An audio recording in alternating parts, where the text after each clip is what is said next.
It is evident also to note that this bill is discriminatory toward the unvaccinated. It promotes and encourages hate speech toward people and that oppose vaccinations for either safety or religious reasons. I have been a Connecticut taxpayer since 1992, and I have been an American citizen for my entire life of 48 years. I vehemently oppose HR 6423 and SB 568 and expect my constitutional freedoms as an American upheld. Thank you for your time. Thank you. Senator Haskell. Thanks, Mr. Chair. I apologize. I know we're trying to keep questions to a minimum, but Paulette, I'm wondering, I feel as though we're looking at different bills given your testimony. I've got the bill in front of me, and I assume you do too. Can you point to the line that incites or encourages hate speech?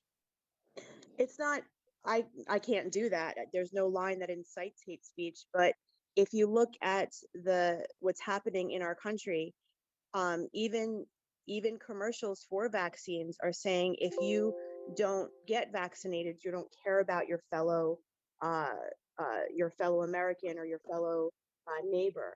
And to me, I care about everybody. That's why I'm speaking out, because this is my freedom. And and it's been not proven that children need vaccinations. They're not, especially with COVID-19, they're not in a class where this is spreading. But it will encourage over time hate speech and toward people that are not vaccinated. It will be discriminatory. I mean, maybe hate speech not right now, but it's along that path of being discriminatory toward those who don't want to get vaccinated. I have already experienced this in my life, in my job. Oh, you don't want to get vaccinated? You must not care about your neighbors. You must not care. You must be a religious freak. I get that all the time, and that is hate speech. So no, it doesn't say it in the bill, but I've experienced it myself just with vaccinations. And I don't want to go down that path. Respectfully, I don't.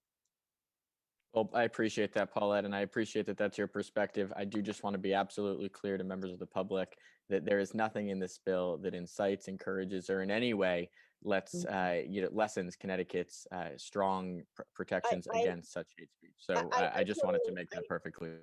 I totally understand. I don't think the bill would obviously say that.